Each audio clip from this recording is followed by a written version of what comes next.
أعوذ بالله من الشيطان الرجيم. بسم الله الرحمن الرحيم. تلك الرسل فضلنا بعضهم على بعض، منهم من كلم الله ورفع بعضهم درجات، وآتينا عيسى ابن مريم البينات وأيدناه بروح القدس، ولو شاء الله ما اقتتل الذين من بعدهم من بعد ما جاءتهم البينات ولكن اختلفوا فمنهم من آمن ومنهم من كفر، ولو شاء الله ما اقتتلوا ولكن الله يفعل ما يريد. يا أيها الذين آمنوا أنفقوا مما رزقناكم من قبل أن يأتي يوم لا بيع فيه ولا خلة ولا شفاعة والكافرون هم الظالمون. الله لا إله إلا هو الحي القيوم، لا تأخذه سنة ولا نوم، له ما في السماوات وما في الأرض. من ذا الذي يشفع عنده إلا بإذنه، يعلم ما بين أيديهم وما خلفهم، ولا يحيطون بشيء من علمه إلا بما شاء، وسع كرسيه السماوات والأرض، ولا يؤوده حفظهما وهو العلي العظيم. لا إكراه في الدين، قد تبين الرشد من الغي، فمن يكفر بالطاغوت ويؤمن بالله فقد استمسك بالعروة الوثقى، لا انفصام لها، والله سميع عليم. الله ولي الذين آمنوا يخرجهم من الظلمات إلى النور، والذين كفروا أولياؤهم الطاغوت يخرجونهم من النور إلى الظلمات، أولئك أصحاب النار هم فيها خالدون. ألم تر إلى الذي حاج إبراهيم في ربه أن آتاه الله الملك، إذ قال إبراهيم ربي الذي يحيي ويميت، قال أنا أحيي وأميت. قال إبراهيم فإن الله يأتي بالشمس من المشرق فأت بها من المغرب، فبهت الذي كفر، والله لا يهدي القوم الظالمين. أو كالذي مر على قرية وهي خاوية على عروشها، قال أنى يحيي هذه الله بعد موتها، فأماته الله 100 عام ثم بعثه، قال كم لبثت؟ قال لبثت يوما أو بعض يوم، قال بل لبثت 100 عام، فانظر إلى طعامك وشرابك لم يتسنه، وانظر إلى حمارك ولنجعلك آية للناس، وانظر إلى العظام كيف ننشزها ثم نكسوها لحما، فلما تبين له قال أعلم أن الله على كل شيء قدير. وإذ قال إبراهيم رب أرني كيف تحيي الموتى، قال أولم تؤمن؟ قال بلى ثم ليطمئن قلبي. قال فخذ 4 من الطير فصرهن إليك، ثم اجعل على كل جبل منهن جزءا، ثم ادعهن يأتينك سعيا، واعلم أن الله عزيز حكيم. مثل الذين ينفقون أموالهم في سبيل الله كمثل حبة أنبتت 7 سنابل في كل سنبلة 100 حبة، والله يضاعف لمن يشاء، والله واسع عليم. الذين ينفقون أموالهم في سبيل الله ثم لا يتبعون ما أنفقوا منا ولا أذى لهم أجرهم عند ربهم ولا خوف عليهم ولا هم يحزنون قول معروف ومغفرة خير من صدقة يتبعها أذى والله غني حليم يا أيها الذين آمنوا لا تبطلوا صدقاتكم بالمن والأذى كالذي ينفق ماله رئاء الناس ولا يؤمن بالله واليوم الآخر فمثله كمثل صفوان عليه تراب فأصابه وابل فتركه صلدا لا يقدرون على شيء مما كسبوا والله لا يهدي القوم الكافرين ومثل الذين ينفقون أموالهم ابتغاء مرضات الله وتثبيتا من أنفسهم كمثل جنة بربوة أصابها وابل فآتت أكلها ضعفين فإن لم يصبها وابل فطل والله بما تعملون بصير أيود أحدكم أن تكون له جنة من نخيل وأعناب تجري من تحتها الأنهار له فيها من كل الثمرات وأصابه الكبر وله ذرية ضعفاء فأصابها إعصار فيه نار فاحترقت كذلك يبين الله لكم الآيات لعلكم تتفكرون يا أيها الذين آمنوا أنفقوا من طيبات ما كسبتم ومما أخرجنا لكم من الأرض ولا تيمموا الخبيث منه تنفقون ولستم بآخذيه إلا أن تغمضوا فيه واعلموا أن الله غني حميد الشيطان يعدكم الفقر ويأمركم بالفحشاء والله يعدكم مغفرة منه وفضلا والله واسع عليم يؤتي الحكمة من يشاء ومن يؤت الحكمة فقد أوتي خيرا كثيرا وما يذكر إلا أولو الألباب وما أنفقتم من نفقة أو نذرتم من نذر فإن الله يعلمه وما للظالمين من أنصار إن تبدوا الصدقات فنعما هي وإن تخفوها وتؤتوها الفقراء فهو خير لكم ويكفر عنكم من سيئاتكم والله بما تعملون خبير ليس عليك هداهم ولكن الله يهدي من يشاء وما تنفقوا من خير فلأنفسكم وما تنفقون إلا ابتغاء وجه الله وما تنفقوا من خير يوفى إليكم وأنتم لا تظلمون للفقراء الذين أحصروا في سبيل الله لا يستطيعون ضربا في الأرض يحسبهم الجاهل أغنياء من التعفف تعرفهم بسيماهم لا يسألون الناس إلحافا وما تنفقوا من خير فإن الله به عليم الذين ينفقون أموالهم بالليل والنهار سرا وعلانية فلهم أجرهم عند ربهم ولا خوف عليهم ولا هم يحزنون الذين يأكلون الربا لا يقومون إلا كما يقوم الذي يتخبطه الشيطان من المس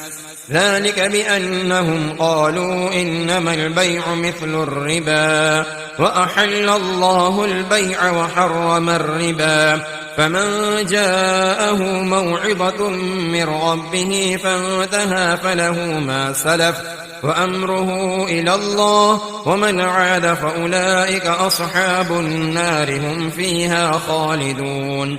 يمحق الله الربا ويربي الصدقات، والله لا يحب كل كفار أثيم.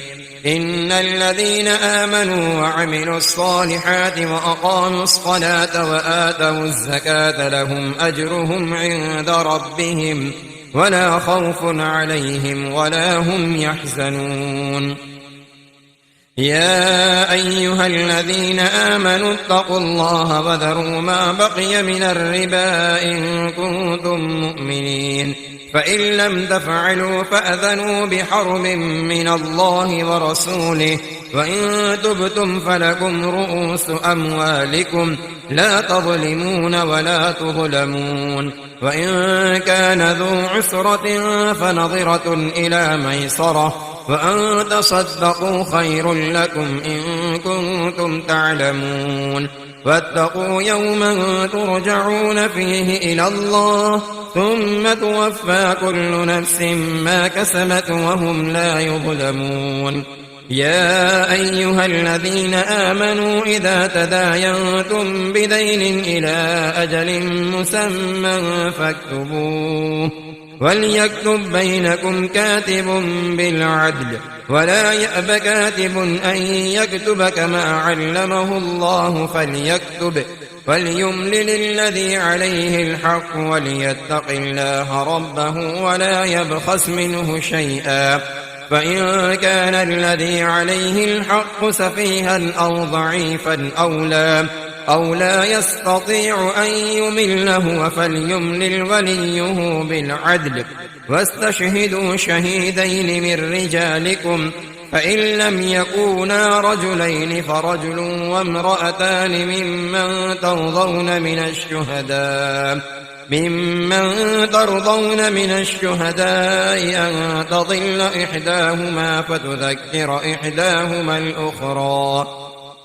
ولا يأبى الشهداء إذا ما دعوا، ولا تسأموا أن تكتبوه صغيرا أو كبيرا إلى أجله، ذلكم أقسط عند الله وأقوم للشهادة وأدنى ألا ترتابوا إلا أن تكون تجارة حاضرة تديرونها بينكم فليس عليكم جناح ألا تكتبوها، وأشهدوا إذا تبايعتم، ولا يضار كاتب ولا شهيد، وإن تفعلوا فإنه فسوق بكم، واتقوا الله ويعلمكم الله، والله بكل شيء عليم. وإن كنتم على سفر ولم تجدوا كاتبا فرهان مقبوضة، فإن أمن بعضكم بعضا فليؤدي الذي اؤتمن أمانته وليتق الله ربه ولا تكتموا الشهادة، ومن يكتمها فإنه آثم قلبه، والله بما تعملون عليم. لله ما في السماوات وما في الأرض، وإن تبدوا ما في أنفسكم أو تخفوه يحاسبكم به الله، فيغفر لمن يشاء ويعذب من يشاء، والله على كل شيء قدير. آمن الرسول بما أنزل إليه من ربه والمؤمنون كل آمن بالله وملائكته وكتبه ورسله لا نفرق بين أحد من رسله، وقالوا سمعنا وأطعنا غفرانك ربنا وإليك المصير. لا يكلف الله نفسا إلا وسعها، لها ما كسبت وعليها ما اكتسبت، ربنا لا تؤاخذنا إن نسينا أو أخطأنا، ربنا ولا تحمل علينا إصرا كما حملته على الذين من قبلنا، ربنا ولا تحملنا ما لا طاقة لنا به، واعف عنا واغفر لنا وارحمنا أنت مولانا فانصرنا على القوم الكافرين. بسم الله الرحمن الرحيم. ألف لام ميم. الله لا إله إلا هو الحي القيوم نزل عليك الكتاب بالحق مصدقا لما بين يديه وأنزل التوراة والإنجيل من قبل هدى للناس وأنزل الفرقان إن الذين كفروا بآيات الله لهم عذاب شديد والله عزيز ذو انتقام.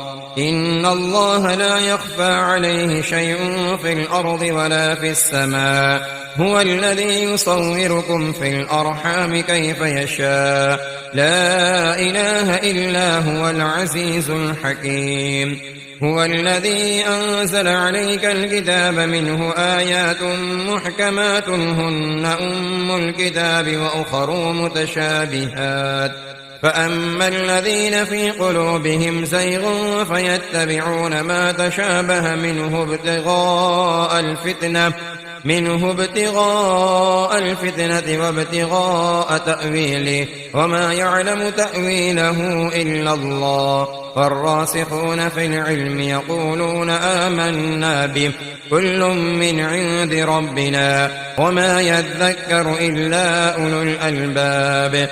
ربنا لا تزغ قلوبنا بعد إذ هديتنا وهب لنا من لدنك رحمة إنك أنت الوهاب. ربنا إنك جامع الناس ليوم لا ريب فيه إن الله لا يخلف الميعاد.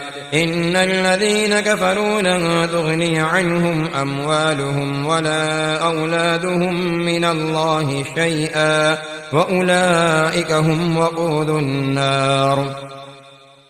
كدأب آل فرعون والذين من قبلهم كذبوا بآياتنا فأخذهم الله بذنوبهم والله شديد العقاب. قل للذين كفروا ستغلبون وتحشرون إلى جهنم وبئس المهاد. قد كان لكم آية في فئتين التقتا فئة تقاتل في سبيل الله وأخرى كافرة يرونهم مثليهم رأي العين والله يؤيد بنصره من يشاء إن في ذلك لعبرة لأولي الأبصار.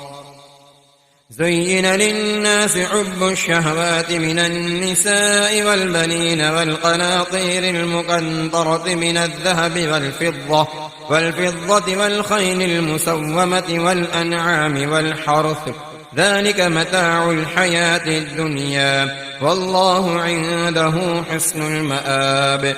قل أنبئكم بخير من ذلكم للذين اتقوا عند ربهم جنات تجري من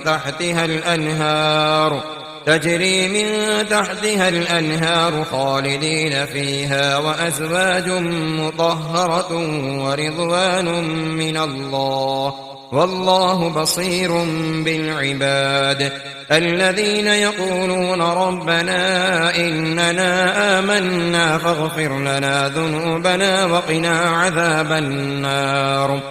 الصابرين والصادقين والقانتين والمنفقين والمستغفرين بالأسحار شهد الله أنه لا إله إلا هو والملائكة وأولو العلم قائما بالقسط لا إله إلا هو العزيز الحكيم.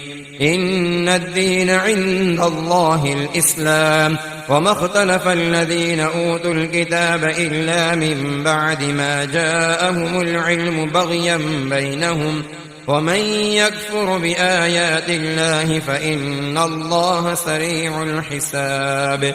فإن حاجوك فقل أسلمت وجهي لله ومن اتبعني وقل للذين أوتوا الكتاب والأميين أأسلمتم فإن أسلموا فقد اهتدوا وإن تولوا فإنما عليك البلاغ والله بصير بالعباد.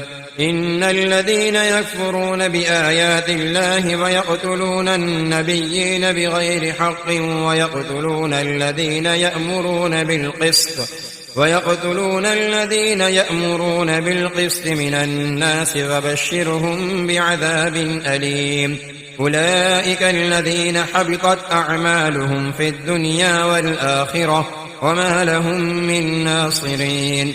ألم تر إلى الذين أوتوا نصيبا من الكتاب يدعون إلى كتاب الله ليحكم بينهم ثم يتولى فريق منهم وهم معرضون. ذلك بأنهم قالوا لن تمسنا النار إلا أياما معدودات وغرهم في دينهم ما كانوا يفترون. فكيف إذا جمعناهم ليوم لا ريب فيه ووفيت كل نفس ما كسبت وهم لا يظلمون. قل اللهم مالك الملك تؤتي الملك من تشاء وتنزع الملك ممن تشاء وتعز من تشاء وتذل من تشاء بيدك الخير إنك على كل شيء قدير. تولج الليل في النهار وتولج النهار في الليل وتخرج الحي من الميت وتخرج الميت من الحي وترزق من تشاء بغير حساب. لا يتخذ المؤمنون الكافرين أولياء من دون المؤمنين ومن يفعل ذلك فليس من الله في شيء إلا أن تتقوا منهم تقاه ويحذركم الله نفسه وإلى الله المصير. قل إن تخفوا ما في صدوركم أو تبدوه يعلمه الله ويعلم ما في السماوات وما في الأرض والله على كل شيء قدير. يوم تجد كل نفس ما عملت من خير محضرا وما عملت من سوء تود لو أن بينها وبينه أمدا بعيدا ويحذركم الله نفسه والله رءوف بالعباد. قل إن كنتم تحبون الله فاتبعوني يحببكم الله ويغفر لكم ذنوبكم والله غفور رحيم. قل أطيعوا الله والرسول فإن تولوا فإن الله لا يحب الكافرين. إن الله اصطفى آدم ونوحا وآل إبراهيم وآل عمران على العالمين ذرية بعضها من بعض والله سميع عليم. إذ قالت امرأة عمران رب إني نذرت لك ما في بطني محررا فتقبل مني إنك أنت السميع العليم. فلما وضعتها قالت رب إني وضعتها أنثى والله أعلم بما وضعت وليس الذكر كالأنثى وإني سميتها مريم وإني أعيذها بك وذريتها من الشيطان الرجيم. فتقبلها ربها بقبول حسن وأنبتها نباتا حسنا وكفلها زكريا كلما دخل عليها زكريا المحراب وجد عندها رزقا قال يا مريم أنى لك هذا قالت هو من عند الله إن الله يرزق من يشاء بغير حساب. هنالك دعا زكريا ربه قال رب هب لي من لدنك ذرية طيبة إنك سميع الدعاء. فنادته الملائكة وهو قائم يصلي في المحراب أن الله يبشرك بيحيى مصدقا بكلمة من الله من الله وسيدا وحصورا ونبيا من الصالحين.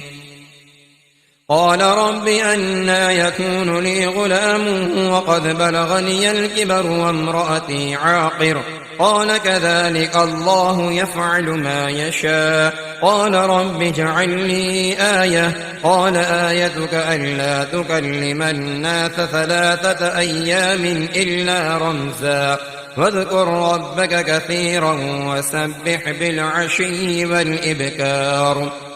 وإذ قالت الملائكة يا مريم إن الله اصطفاك وطهرك واصطفاك على نساء العالمين. يا مريم اقنتي لربك واسجدي واركعي مع الراكعين. ذلك من أنباء الغيب نوحيه إليك وما كنت لديهم إذ يلقون أقلامهم أيهم يكفل مريم وما كنت لديهم إذ يختصمون. إذ قالت الملائكة يا مريم إن الله يبشرك بكلمة منه اسمه المسيح عيسى ابن مريم وجيها في الدنيا والآخرة ومن المقربين ويكلم الناس في المهد وكهلا ومن الصالحين. قالت رب أنى يكون لي ولد ولم يمسسني بشر قال كذلك الله يخلق ما يشاء إذا قضى أمرا فإنما يقول له كن فيكون.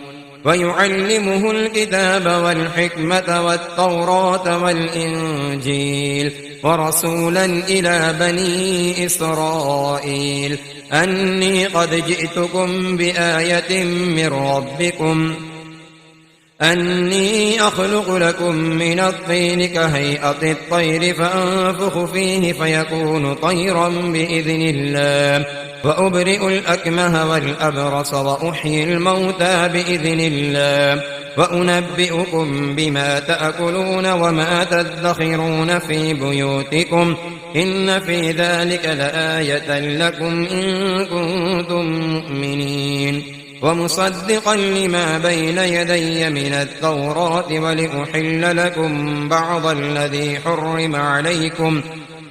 الذي حرم عليكم وجئتكم بآية من ربكم فاتقوا الله وأطيعون إن الله ربي وربكم فاعبدوه هذا صراط مستقيم. فلما أحس عيسى منهم الكفر قال من أنصاري إلى الله قال الحواريون نحن أنصار الله آمنا بالله واشهد بأننا مسلمون. ربنا آمنا بما أنزلت واتبعنا الرسول فاكتبنا مع الشاهدين. ومكروا ومكر الله والله خير الماكرين. إذ قال الله يا عيسى إني متوفيك ورافعك إلي ومطهرك من الذين كفروا وجاعل الذين اتبعوك فوق الذين كفروا إلى يوم القيامة ثم إلي مرجعكم فأحكم بينكم فيما كنتم فيه تختلفون. فأما الذين كفروا فأعذبهم عذابا شديدا في الدنيا والآخرة وما لهم من ناصرين. وأما الذين آمنوا وعملوا الصالحات فيوفيهم أجورهم والله لا يحب الظالمين. ذلك نتلوه عليك من الآيات والذكر الحكيم. إن مثل عيسى عند الله كمثل آدم خلقه من تراب ثم قال له كن فيكون. الحق من ربك فلا تكن من الممترين. فمن حاجك فيه من بعد ما جاءك من العلم فقل تعالوا ندع أبناءنا وأبناءكم ونساءنا ونساءكم وأنفسنا وأنفسكم ثم نبتهل فنجعل لعنة الله على الكاذبين إن هذا لهو القصص الحق وما من إله إلا الله وإن الله لهو العزيز الحكيم فإن تولوا فإن الله عليم بالمفسدين قل يا أهل الكتاب تعالوا إلى كلمة سواء بيننا وبينكم ألا نعبد إلا الله ولا نشرك به شيئا ولا يتخذ بعضنا بعضا أربابا من دون الله فإن تولوا فقولوا اشهدوا بأننا مسلمون يا أهل الكتاب لم تحاجون في إبراهيم وما أنزلت التوراة والإنجيل إلا من بعده أفلا تعقلون ها أنتم هؤلاء حاججتم فيما لكم به علم فلم تحاجون فيما ليس لكم به علم والله يعلم وأنتم لا تعلمون ما كان إبراهيم يهوديا ولا نصرانيا ولكن كان حنيفا مسلما وما كان من المشركين إن أولى الناس بإبراهيم للذين اتبعوه وهذا النبي والذين آمنوا والله ولي المؤمنين ودت طائفة من أهل الكتاب لو يضلونكم وما يضلون إلا أنفسهم وما يشعرون يا أهل الكتاب لم تكفرون بآيات الله وأنتم تشهدون يا أهل الكتاب لم تلبسون الحق بالباطل وتكتمون الحق وأنتم تعلمون وقالت طائفة من أهل الكتاب آمنوا بالذي أنزل على الذين آمنوا وجه النهار واكفروا آخره لعلهم يرجعون ولا تؤمنوا إلا لمن تبع دينكم قل إن الهدى هدى الله أن يؤتى أحد مثل ما أوتيتم أو يحاجوكم عند ربكم قل إن الفضل بيد الله يؤتيه من يشاء والله واسع عليم يختص برحمته من يشاء والله ذو الفضل العظيم ومن أهل الكتاب من إن تأمنه بقنطار يؤده إليك ومنهم من إن تأمنه بدينار لا يؤده إليك إلا ما دمت عليه قائما ذلك بأنهم قالوا ليس علينا في الأميين سبيل ويقولون على الله الكذب وهم يعلمون بلى من أوفى بعهده واتقى فإن الله يحب المتقين إن الذين يشترون بعهد الله وأيمانهم ثمنا قليلا أولئك لا خلاق لهم في الآخرة ولا يكلمهم الله ولا ينظر إليهم يوم القيامة ولا يزكيهم ولهم عذاب أليم وإن منهم لفريقا يلوون ألسنتهم بالكتاب لتحسبوه من الكتاب وما هو من الكتاب ويقولون هو من عند الله وما هو من عند الله ويقولون على الله الكذب وهم يعلمون ما كان لبشر أن يؤتيه الله الكتاب والحكم والنبوة ثم يقول للناس كونوا عبادا لي من دون الله ولكن كونوا ربانيين بما كنتم تعلمون الكتاب وبما كنتم تدرسون ولا يأمركم أن تتخذوا الملائكة والنبيين أربابا أيأمركم بالكفر بعد إذ أنتم مسلمون وإذ أخذ الله ميثاق النبيين لما آتيتكم من كتاب وحكمة ثم جاءكم رسول مصدق لما معكم لتؤمنن به ولتنصرنه قال أأقررتم وأخذتم على ذلكم إصري قالوا أقررنا قال فاشهدوا وأنا معكم من الشاهدين فمن تولى بعد ذلك فأولئك هم الفاسقون أفغير دين الله يبغون وله أسلم من في السماوات والأرض طوعا وكرها وإليه يرجعون قل آمنا بالله وما أنزل علينا وما أنزل على إبراهيم وإسماعيل وإسحاق ويعقوب والأسباط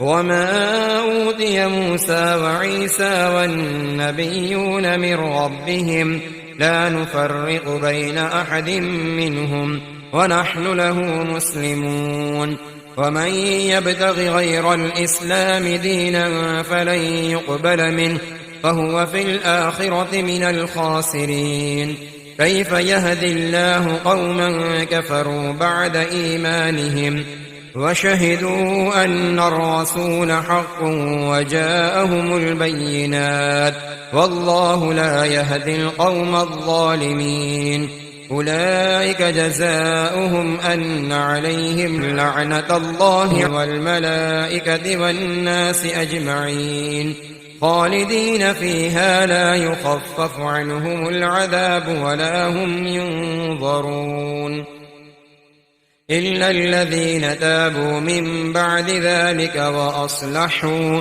فإن الله غفور رحيم إن الذين كفروا بعد إيمانهم ثم ازدادوا كفرا لن تقبل توبتهم وأولئك هم الضالون إن الذين كفروا وماتوا وهم كفار